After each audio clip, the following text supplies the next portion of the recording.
A paz do Senhor, queridos irmãos, estamos agora na lição 7. Está com o título Uma igreja que não teme a perseguição. Data do dia 17 de agosto de 2025. Texto áureo.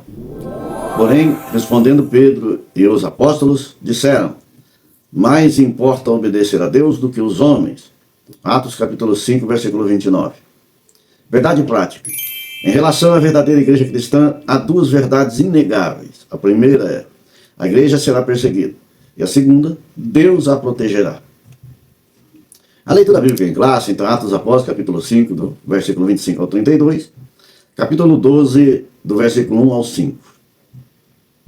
Essa lição também vai apresentar três objetivos. O primeiro é explicar os motivos e a esfera da perseguição enfrentada pela igreja primitiva. O segundo é demonstrar como Deus protegeu a sua igreja através dos livramentos e da intercessão. E o terceiro é encorajar os alunos a permanecerem firmes na fé, mesmo diante das adversidades. A palavra-chave dessa lição é perseguição. A introdução dessa lição está assim: desde o início, a igreja enfrenta oposição e perseguição por sua própria natureza. A fé cristã atrai sobre si a rejeição e a perseguição. Isso porque a fé cristã, por defender princípios exclusivos, muitas vezes se choca com os valores seculares e mundanos. Foi assim no primeiro século e assim ainda hoje. Contudo, devemos destacar que a igreja não está sozinha nem abandonada no mundo. Deus é o seu dono e, portanto, o seu protetor. Vemos ao longo da história da igreja o Senhor agindo de diferentes formas para dar livramentos e vitória ao seu povo. Assim, nesta lição, veremos como Deus faz isso, capacitando e empoderando o seu povo para viver no meio de um mundo hostil. No primeiro tópico dessa lição está a igreja perseguida, que contém também três subtópicos. Primeiro, os perseguidores. Segundo, esfera da perseguição. E terceiro, a igreja enfrentará oposição. Antes de entrar pela lição, queria chamar a atenção dos irmãos para que compartilhem essa aula, para que ela possa crescer muito mais. E também faz um comentário e dê um like. Nos ajuda aí a essa aula poder alcançar muitos corações e pessoas também possam chegar a Cristo. O primeiro tópico aqui da lição, a Bíblia, a igreja perseguida. O primeiro subtópico do primeiro tópico, os perseguidores. Na Bíblia, vemos que as autoridades religiosas da época dos apóstolos começaram a se opor à igreja. Atos capítulo 5, versículo 17 a 24. Atos 5 menciona três grupos: os saduceus, os sacerdotes e o capitão do templo. Aqui eram os principais grupos que perseguiam a igreja primitiva e se opunham à pregação do evangelho, mostrando Jesus como Messias, o Messias, e também a sua ressurreição. Então os saduceus, o capitão do templo, sacerdotes procuravam prender, procuravam matar. Tanto que eles mataram Tiago, mais tarde decapitaram Paulo, crucificaram também a Pedro, agora historicamente falando, de cabeça para baixo. Então esses são os principais grupos de perseguição. Mais tarde, após 65 a 70 anos depois de Cristo, também os romanos, o imperador romano passa a perseguir o povo cristão. E esse povo aqui foi martirizado muitas vezes por Roma, queimado em praça pública. Eles foram também colocados na arena para que os leões devorassem, de várias formas, principalmente o imperador Nero, que após o incêndio de Roma acusou os cristãos por esse fato, por ter colocado fogo em Roma. E foram perseguidos, para ser martirizados por causa do evangelho. Lá em Atos dos Apóstolos, capítulo 4, versículo 1 ao 3, versículo 1. Falavam eles ainda ao povo quando sobrevieram os sacerdotes, o capitão do templo e os saduceus, ressentindo-os por ensinarem eles o povo e anunciarem em Jesus a ressurreição dentre os mortos, e os prenderam, recolhendo-os ao cárcere até o dia seguinte, pois já era tarde. Esses grupos que perseguiam os apóstolos por pregar Jesus ressurreto, que estava abalando na época a lei judaica, porque todos que ouviam, criam neles. Por isso que lá em Atos dos Apóstolos ainda, no capítulo 5, versículos 17 e 18, deixa bem claro isso. Está falando assim o apóstolo Pedro: Levantando-se, porém, o sumo sacerdote e todos os que estavam com ele, isto é, a seita dos saduceus, tornavam-se de inveja, e prenderam os apóstolos e os recolheram à prisão pública. Aqui recolheu Pedro e João, né, que anunciavam o evangelho com ousadia, e esses perseguidores, né, chegaram e prenderam eles para que não pregassem Jesus. Lá no capítulo 7, do versículo 54 a 60, também os inimigos, né, os perseguidores da igreja, a igreja primitiva da época, também pegaram Estevão. Estevão também foi apedrejado por ordem desses grupos. E a Bíblia vai falar que, depois da morte de Estevão, as vestes do diácono Estevão foi jogada aos pés de Saulo, que mais tarde depois vai passar a ser o maior missionário levantado por Cristo na Bíblia, a qual foi sendo apóstolo no meio dos gentios, saindo de perseguidor para ser agora um evangelista. Então, esses grupos foram que trouxe medo e perseguição aos discípulos, aonde muitos, né, se escondiam para cultuar a Deus, para não se tornar em público e não ser perseguido e morto por eles. Lá no capítulo 23 de Atos dos Apóstolos, versículos 6 ao 8, está assim: sabendo Paulo que uma parte do sinédrio se compunha de saduceus e outros de fariseus, exclamou: varões, irmãos, eu sou fariseu, filho de fariseu. No tocante à esperança e à ressurreição dos mortos, sou julgado. Ditas estas palavras, levantou-se grande dissensão entre os fariseus e saduceus, e a multidão se dividiu. Pois os saduceus declaram não haver ressurreição, nem anjo, nem espírito, ao passo que os fariseus admitiam todas essas coisas. Então aqui, essa era a polêmica entre os religiosos, os perseguidores, com a igreja. A igreja pregava a ressurreição, né, do Senhor Jesus e a ressurreição dos mortos no último dia. E aqui os fariseus, os saduceus não criam e impunha a lei à força entre os cristãos da época. Lá em Atos dos Apóstolos, capítulo 12, do versículo 1 a 3, aparece um personagem ali que era muito contundente à perseguição da igreja. Ele mandou, né, matar o apóstolo Tiago. Ele foi um dos responsáveis de Tiago ser morto por perseguir a igreja. Atos capítulo 12, versículo 1 ao 3. Naquele tempo mandou o rei Herodes prender alguns da igreja para os maltratar, fazendo passar a fio de espada a Tiago, irmão de João. Vendo ser agradável aos judeus, prosseguiu prendendo também a Pedro, e eram os dias dos pães ázimos. Então aqui a perseguição era tremenda contra os discípulos e contra os que se convertiam, né? Essa era a natureza dos perseguidores. Eram contra o evangelho que estava sendo pregado na época. Agora aqui nesse subtópico, que é os perseguidores, aqui na lição vai apresentar esses três grupos de perseguidores, né? Capitão do templo, né, que é os que era conhecido, os que zelavam pelo templo, que mantinham uma ordem policial do templo. Foi os mesmos que foram prender Jesus para a crucificação, que é o capitão do templo. Aqui também é um dos perseguidores do povo que estavam se achegando ao evangelho, se convertendo, e passou a ser também pregador da palavra. Então, esses grupos passaram a perseguir. Segundo subtópico, esferas da perseguição. Aqui essa perseguição, a esfera era religiosa e política. Ali na igreja primitiva teve essa perseguição por diminuir, né, a admiração dos judeus da época, e começaram a reconhecer Jesus como o único suficiente Salvador. Ali os judeus vão combater contra a igreja, porque a lei mosaica estava perdendo o campo, e a igreja do Senhor Jesus crescendo. Então por isso dos sacerdotes, dos saduceus, ir contra, né, essa igreja que vinha crescendo. E também na área política, né, na esfera política, como Herodes, um dos perseguidores da época, o Herodes de Escriba, né, que passou a combater contra a igreja. Ele mandou matar Tiago, mandou prender Pedro, né, para ver se aumentava mais a popularidade dele na época, né, como ele era governador, né, ele era um dos governadores de província. Aqui na esfera religiosa, tinha ali os grupos, né, os líderes judaicos, os sumos sacerdotes, do sinédrio, e fariseus e saduceus, né? Eles tinham medo, né? Eles defendiam a lei de Moisés contra o evangelismo, né? O Jesus, o Messias, que estava sendo pregado.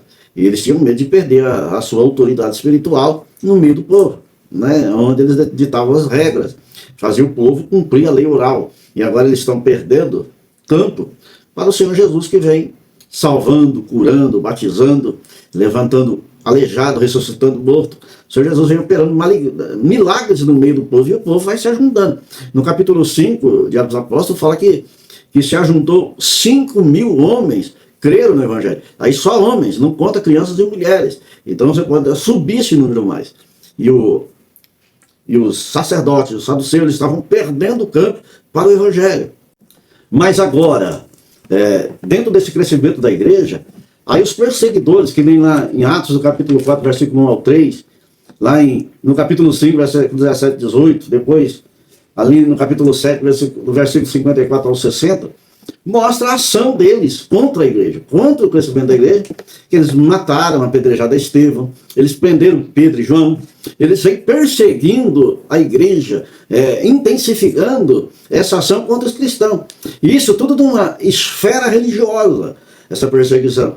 E eles perdem o campo espiritual e a igreja cresce espiritualmente no meio deles. E eles, com medo de perder a autoridade sobre o povo, passam a perseguir os apóstolos. Agora, numa esfera política, Herodes, Agripa 1, né? Lá em Atos, no capítulo 12, versículo de 1 ao 3, mostra a ação de Herodes agora com medo de uma área política. O crescimento da igreja, tirar o poder dele politicamente, porque na época precisavam adorar o imperador. O imperador ali era como Deus, precisava ser adorado. E a igreja crescendo, o povo agora não cria mais nessas heresias, né? Pregada por eles. Eles enxergavam o imperador como um homem comum, um homem também que precisava ser de Jesus para ser salvo. Então, Herodes, aqui numa área mais política, vai perseguir os cristãos para que ele não possa perder esse poder que ele tem sobre o povo, um poder político, né? E manda matar Tiago. O apóstolo Tiago é morto por ele. Atos capítulo 12, versículo 1. Por aquele tempo mandou o rei Herodes prender alguns da igreja para os maltratar, fazendo passar a fio da espada a Tiago, irmão de João. Vendo ser isto agradável aos judeus, prosseguiu, prendendo também a Pedro, e eram os dias dos pães asmos. Aqui é uma ação política do rei Herodes, né, perseguindo a igreja também, ali por causa da ação política, porque os cristãos aqui não adoravam o imperador. Eles não se ajoelhavam a adorar o imperador como um Deus, né, mas adorar somente a Jesus, não entrando por esse caminho. Por isso que muitos, ali na época do rei Nero, muitos deles foram martirizados e mortos ali na arena do Coliseu, e também queimado em praça pública, outros jogados em tacho de óleo fervendo, outros crucificados. Então, esses foram os mártires do princípio da igreja, nessa esfera política e nessa esfera religiosa. Terceiro subtópico: a igreja enfrentará oposição. A igreja sempre enfrentará opositores, de um jeito ou de outro. Isso acontece porque o cristianismo bíblico, por sua natureza, acolhe a todos, mas também estabelece princípios para quem deseja segui-lo. Por isso, muitas vezes, é visto como antiquado, preconceituoso e indesejado, que a igreja enfrentará sempre os opositores. A oposição ao evangelho é nítido, né? O próprio Senhor Jesus, lá no capítulo 15 do Evangelho de João, do versículo 18 ao 20, se o mundo vos odeia, sabei que primeiro do que a vós outros, me odiou a mim. Se vós fosseis do mundo, o mundo amaria o que era seu. Como, todavia, não sois do mundo, pelo contrário, dele vos escolhi, por isso o mundo vos odeia. Lembrai-vos da palavra que eu vos disse, não é o servo maior do que o seu senhor. Se me perseguiram a mim, também perseguirão a vós, outros. E se guardarem a minha palavra, também guardarão a vossa. Entenda que o Senhor Jesus já avisou seus discípulos dizendo que o mundo vos odeia, porque perseguiu primeiro a Cristo, o crucificaram. Porque o Evangelho, ele confronta a verdade do mundo, a verdade humana, porque a verdade que está em Cristo é renúncia de tudo. Lá em 2 Timóteo, no capítulo 3, e versículo 12, todos quantos querem viver piedosamente em Cristo Jesus serão perseguidos. Então, os opositores, esses que é trabalhado por o inimigo de nossas almas, levanta os seus soldados do mundo para perseguir a igreja. Lá em Mateus, no capítulo 24, versículo 9. Então sereis entregue para serdes atormentado e matar-vos-ão, e sereis odiado de todas as nações por causa do meu nome. Esse evangelho tem muitas nações aí que esse evangelho não é proibido. Se você for contar aí alguns países, que tem os países islâmicos, China, Coreia do Norte e muitos outros, esse evangelho confronta. Então é proibido que se pregue lá. Então esses opositores, agora em nosso meio, introduzido em nosso meio, com falsas doutrinas, falso evangelho distorcido, está sendo pregado, está sendo ensinado. E muitos estão se perdendo a essas crenças, que tem intensificado em nosso meio. Vários pregadores agora, pregando um evangelho falso, de barganha, de troca. E a Bíblia não fala nada disso. A Bíblia fala: renunciai a si mesmo, tomar a sua cruz cada dia e seguir a Cristo. Fazer uma aparência de transformação pelo evangelho. A transformação aqui é evidenciar uma vida nova, não persistir nos mesmos erros. O evangelho traz mudança, transformação. Então vai achar opositores para isso. Lá no capítulo 12, versículo 2 de Romanos, está assim: e não vos conformeis com este século, mas transformais pela renovação da vossa mente, para que experimenteis qual seja a boa, agradável e perfeita vontade de Deus. E a Bíblia refuta tudo que é do mundo. Que nós renovemos nosso entendimento, a nossa mente, passamos a observar a palavra de Deus. Porque perseguição e opositores nós vamos encontrar sempre. Essas coisas que estão introduzindo no Evangelho, querendo até reescrever a Bíblia, para tirar alguns pontos que prega a verdade e confronta muitas pessoas que querem permanecer no erro e pregando o Evangelho distorcido. Esses opositores aí estão aí, querendo reescrever a Bíblia, querendo tirar os pontos principais contra essa ideologia de gênero.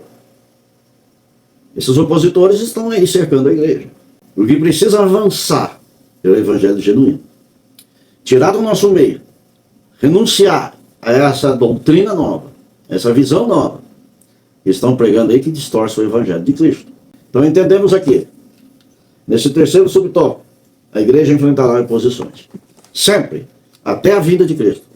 Os opositores vão estar trabalhando mais firme para tirar a igreja do caminho. Mas a Bíblia diz, através de Jesus: as portas do inferno não prevalecerá contra a minha igreja. Diz o Senhor Jesus.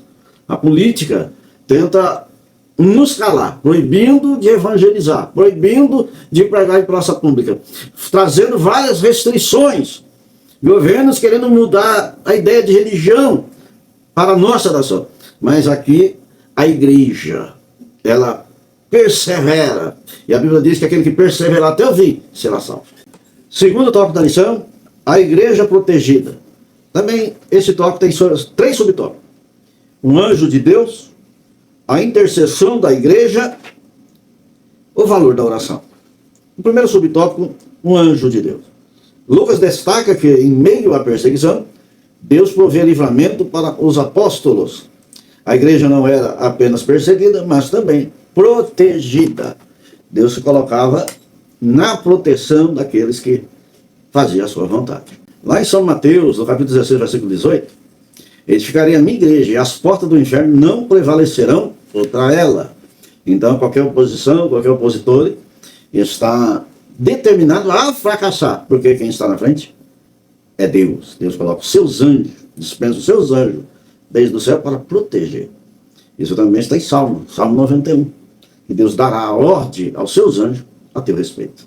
Lá em 2 Tessalonicenses, capítulo 3, versículo 3, o Senhor é fiel, e Ele vos confirmará e guardará do maligno. Então a perseguição se levanta, mas o nosso general, que é o Senhor Deus Todo-Poderoso, o Senhor dos Exércitos, é o que batalha por nós. Em Isaías, no capítulo 41, versículo 10, não temas, porque eu sou contigo, eu te fortalecerei e te ajudarei. Então nosso Deus está na frente, protegendo a missão da igreja. A igreja caminha, surge obreiros e vão obreiros, surge obreiro e vão obreiro, mas a igreja permanece firme até a consumação dos séculos, assim como o nosso Senhor Jesus disse: estarei convosco todos os dias até a consumação do século. Você vê que lá em Efésios, no capítulo 6, versículo 10 ao 17, Deus se manifesta através do Espírito. E ali reveste o homem com a armadura espiritual, com a armadura de Deus, para resistir o inferno. Lá em Atos, no capítulo 16, do versículo 25 ao 34, ali Deus tem estratégia. Ele abre porta para o evangelho, mesmo em lugares tenebrosos, lugares hostis, lugares de lobos. Deus está ali, presente. Ali no capítulo 16, versículo 25 ao 34, Paulo e Silas estando presos. O Espírito de Deus se manifesta que treme os alicerces da prisão. Abre todas as cadeias e portas da prisão. E o carcereiro tenta se suicidar. Mas a palavra de Deus chegou ali, que é um lugar hostil. E a palavra foi anunciada àquele carcereiro.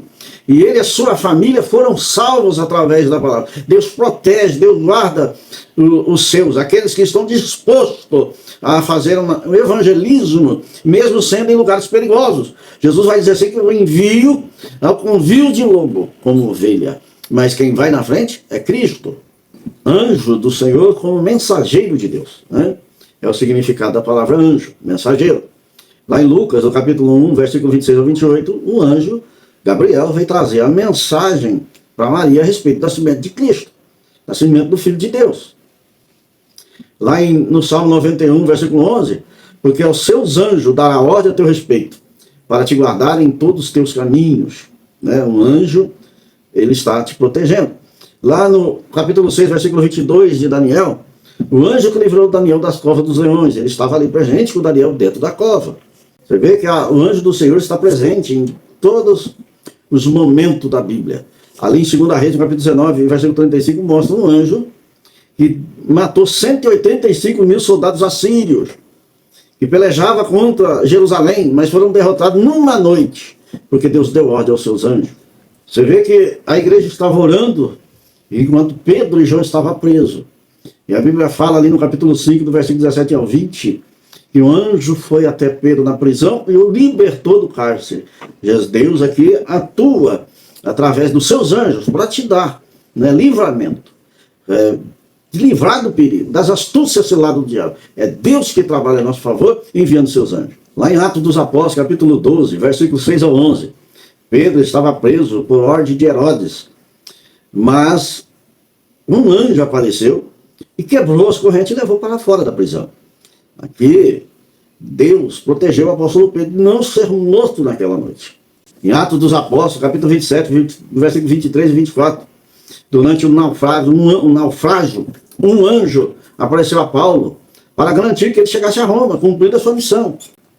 Porque esta mesma noite, um anjo de Deus, de quem eu sou e a quem sirvo, esteve comigo, dizendo: Paulo, não temos, é preciso que compareças perante César. E eis que Deus, por sua graça, te deu todos os quantos navegam contigo. Lá em Isaías, no capítulo 54, versículo 17, está assim: toda arma forjada contra ti não prosperará. Toda língua que ousar contra ti em juízo, tu a condenarás. Esta é a herança dos servos do Senhor, e o seu direito que de mim procede, diz o Senhor. Então, qualquer astúcia, qualquer arma preparada contra ti, não prosperará, porque Deus dá ordem aos seus anjos e te protege. Aqui, a igreja do Senhor Jesus, a verdadeira igreja, está guardada pelo anjo forte, pelo Espírito Santo de Deus, pelo próprio Deus, pelo evangelho que foi pregado, pelo sangue que foi derramado da cruz. Aí está a ação de Deus a proteger a sua igreja, para que avance nessa terra e o evangelho seja anunciado e almas possam se converter ao evangelho, a um Deus todo-poderoso que guarda a sua igreja nessa terra. Segundo subtópico, a intercessão da igreja. Atos capítulo 2, versículo 5, diz que a igreja fazia contínua oração por Pedro. O mesmo texto bíblico que mostra um anjo no cenário de libertação de Pedro também revela a igreja como um agente ativo nessa libertação. Aqui, a intercessão da igreja, o poder da oração. A oração é a chave para abrir portas, para trazer livramento, para trazer resultado que nós esperamos em Deus. Por isso que lá em Hebreus, no capítulo 11, versículo 1, está assim: ora, a fé é a certeza das coisas que se esperam, é a convicção dos fatos que não se veem. Então aqui a dificuldade de existência para Deus, isso não importa. Que Deus, ele faz do nada aparecer qualquer coisa, do nada abre porta. Então o poder para alcançar diante de Deus é a oração. É a oração com fé. Ela transporta montes para o meio do mar. Porque a ação de Deus sobre a nossa oração, uma oração intercessora, uma oração com fé, pode muita coisa. Por isso que a Bíblia vai falar que a oração de um justo pode muito em seus efeitos. Em Atos, no capítulo 12, versículo 5 ao 17, o episódio aqui que a igreja intercedia, versículo 5. Pedro, pois, estava guardado no cárcere, mas havia orações intercessantes a Deus por parte da igreja a favor dele. Aqui ele estava preso e Herodes ia julgá-lo, né? Provavelmente tirar a sua vida, assim como tinha feito com Tiago, e a igreja orou. Veio um anjo no cárcere e libertou Pedro e levou ele até a igreja. E a igreja estava em oração a favor dele. Lá em 2 Coríntios, no capítulo 1, versículo 10 e 11, está assim: a qual nos livrou e livrará de tão grande morte, em que temos esperado que ainda continuará a livrar-nos. Ajudou-nos também vós, com as vossas orações, a nosso favor, para que por muito seja dada graça a nosso respeito, pelo benefício que nos foi concedido por mim, de muitos. Aqui o apóstolo Paulo testifica das orações dos irmãos a respeito dele, a qual Deus vem livrando e guardando, através da oração do santo pelos apóstolos, continuar fazendo a obra de Deus. Você vê também lá em Atos dos Apóstolos, capítulo 4, versículo 29 ao 31, os apóstolos oram para ter ousadia, para ter intrepidez, para pregar o evangelho, para anunciar o evangelho com autoridade, para que o poder de Deus se manifeste neles para realizar milagres, a ação do evangelho de salvação de almas, mesmo enfrentando os opositores. A oração ali é para que Deus dê condições para que eles possam lutar pelo evangelho. Então o princípio aqui da oração é uma unidade de um corpo, que é Cristo, né, que é o cabeça, e o corpo com vários membros, que é uma igreja unida na intercessão. Lá em Mateus, no capítulo 18, versículo 19 e 20, na verdade também vos digo que se dois dentre vós sobre a terra concordarem a respeito de qualquer coisa, que porventura pedirem ser-lhe-ão concedido por meu Pai, que está no céu. Porque onde estiver 2 ou 3 reunidos em meu nome, ali estou no meio deles.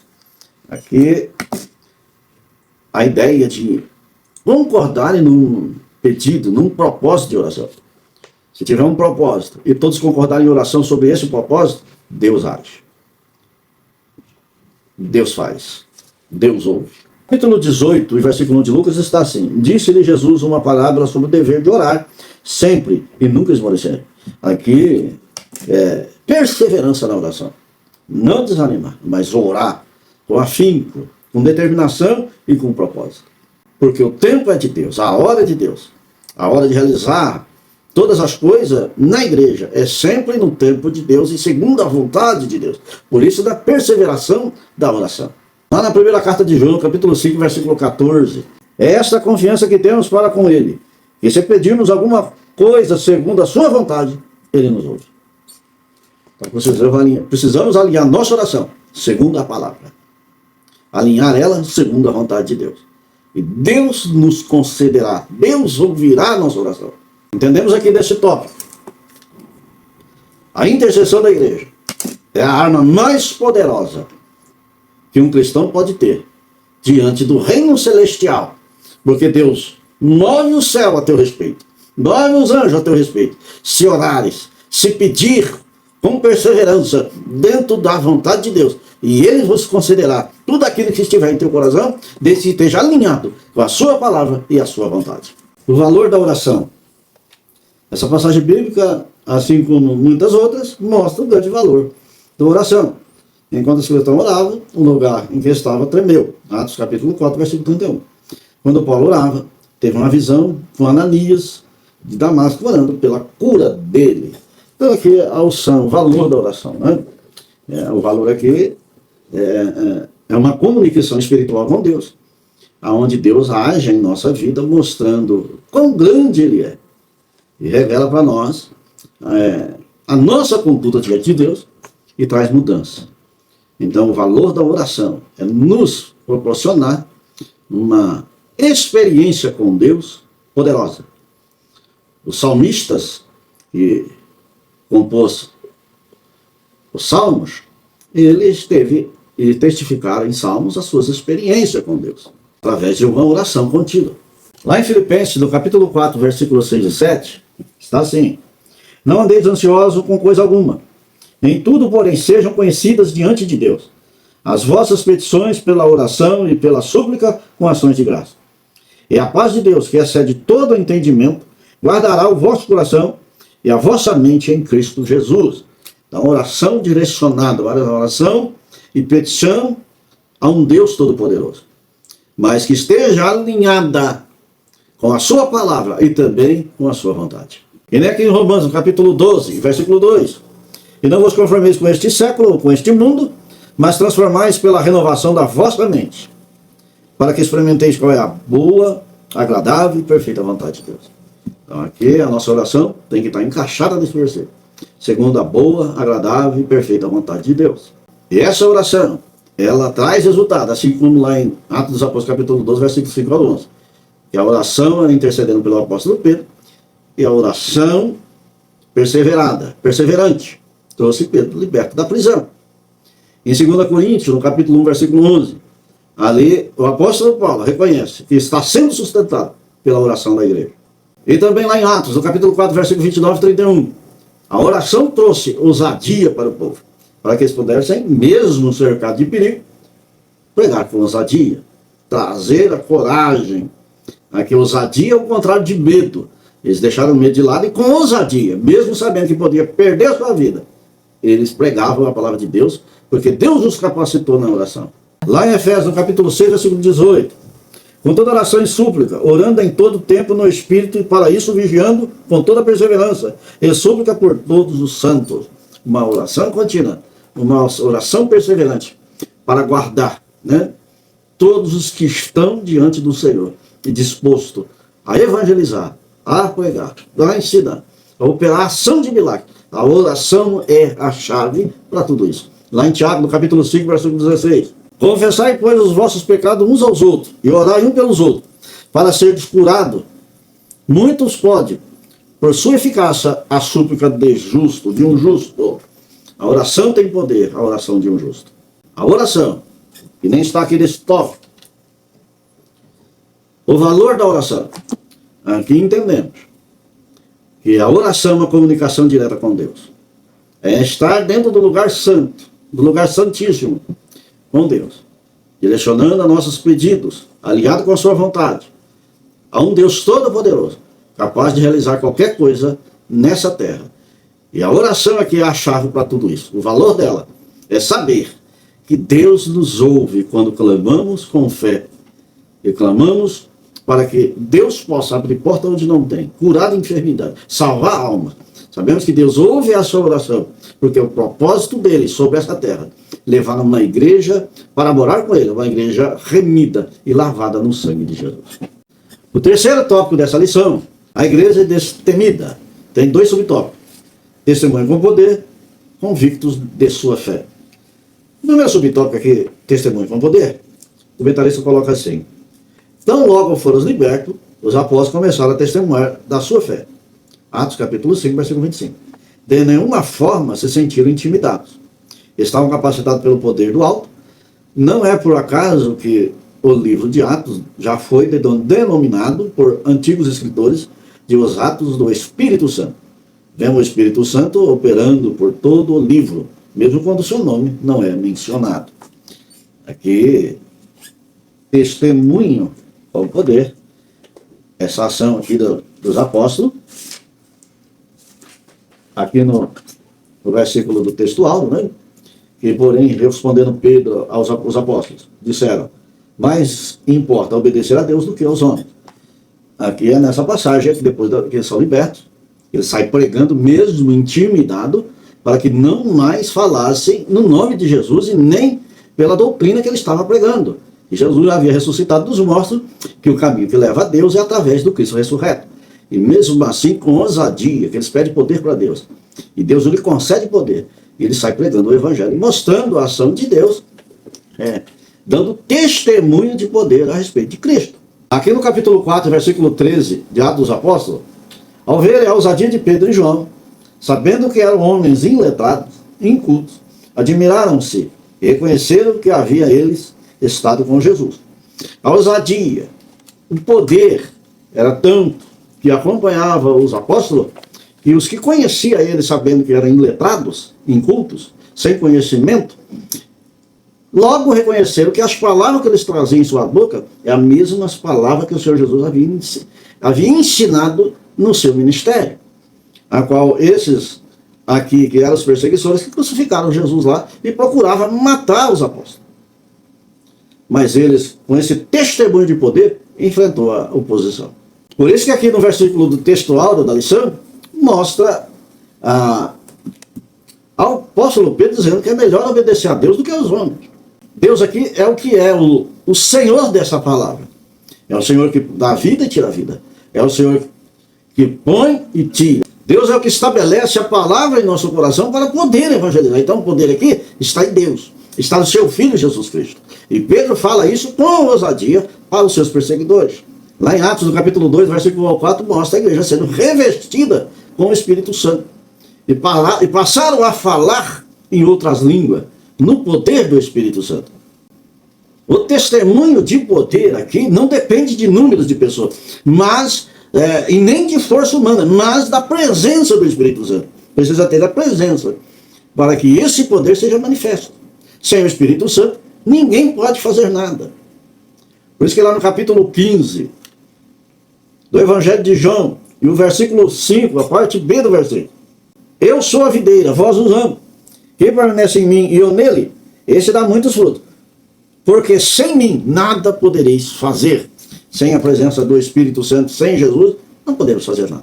O poder está em Deus. Nós apenas somos o instrumento de Deus para fazer a vontade de Deus aqui nessa terra. Por isso que uma igreja destemida não nega a fé sobre circunstância nenhuma. Ela não se esconde. Ao contrário, ela vai enfrentar a oposição com confiança em Deus. Então esse subtópico aqui, testemunho de poder, assim como os discípulos mostraram esse testemunho de poder ali na igreja primitiva, e esse mesmo testemunho, essa mesma evidência de poder ainda está aqui em nosso meio, porque o mesmo Espírito opera nos dias de hoje. Segundo subtópico, convicto de sua fé. Lucas registra a ousadia do testemunho de Pedro, ali em Atos, no capítulo 5, versículo 29. Nesse texto temos uma clara defesa de valores cristãos. Ele mostra que a igreja primitiva não negociava a sua fé. Aqui é a convicção de uma fé, depositada num Deus Todo-Poderoso. Aqui é a convicção da fé do apóstolo Pedro, do apóstolo Paulo. A gente vai encontrar várias passagens bíblicas que grandes homens de Deus trouxeram essa convicção de fé diante de Deus. Se você vê lá em Atos dos Apóstolos, capítulo 7, do versículo 54 ao 60, quando Estevão está sendo apedrejado, ali ele teve convicção da fé dele. Ele vai falar ainda para que Deus perdoe todos aqueles que estavam cometendo esse ato. Ele vai falar que eles não sabem o que estão fazendo. Então ali Estevão guarda a sua fé. Nós vemos ali o apóstolo Paulo, no capítulo 4 de 2 Timóteo, quando ele fala que acabou a carreira e guardou a fé. Vemos ali a convicção de receber a coroa da justiça naquele dia, não somente ele, mas todos que amarem a vida do Senhor. É uma convicção de fé. Aprendemos com ele também. Lá no capítulo 4, versículo 18 ao 20, Pedro e João ali, eles não param de pregar. Eles continuam pregando, mesmo os opositores proibindo.